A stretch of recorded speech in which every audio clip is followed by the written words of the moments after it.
Hello everyone, I'm Gauri Yadav and welcome to Gauri's Cloud Groove. I hope you all are doing well and today marks the day 5 of our computer networking journey. And let's kick things off. Hello everyone, So let's look at our today's topic. Question number 1. What are network models? Question number 2. Why do we need network models? Question number 3. Types of network models. Let's look at our first question, that is, what are network models? Think of a network model as a blueprint for communication.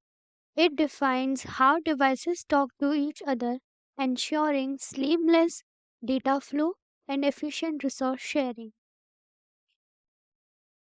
Imagine a very big city. Network models are like traffic lights and road maps guiding information, that is, the cars around the network, the city, without any crashes.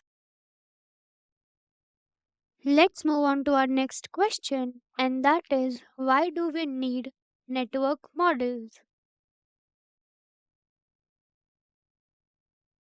Without models, network would be a chaotic mess. They bring order to the madness like building blocks shaping a functional ecosystem. Just like a well organized office improves productivity, network models boost efficiency, enabling smooth data transmission and faster communication. They also offer scalability like a city expanding without traffic jams. Model help network adapt to growing demands without hiccups. Now let's look at our next question, that is types of network models. There are three types of network model: centralized model, client server model, peer to peer model.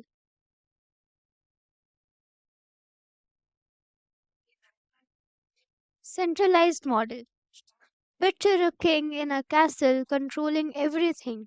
In this model, one central server relies supreme managing all communication. Pros are easy to manage and secure.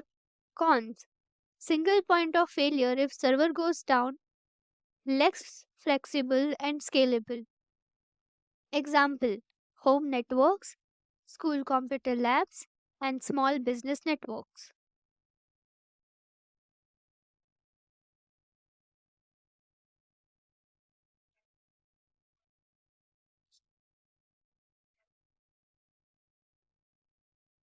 Second, client server model. Think of a very big marketplace with vendors, servers, and shoppers as clients.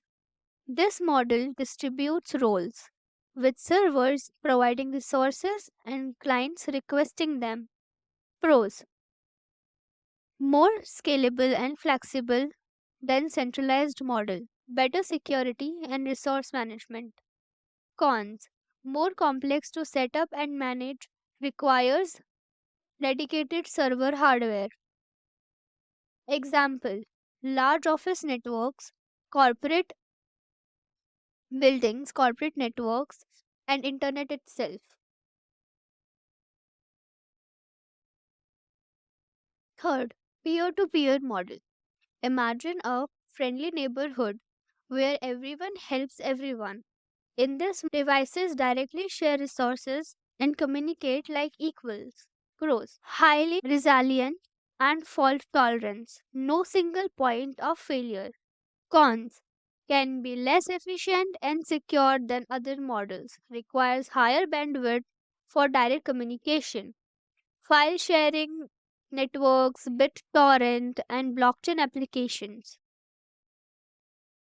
So with this, we are done with our day 5. If you have any queries or you want a video on a particular topic, you can mention that in the comment box below. And like, share, subscribe, share with your network, share with your friends, and happy networking. Until next time.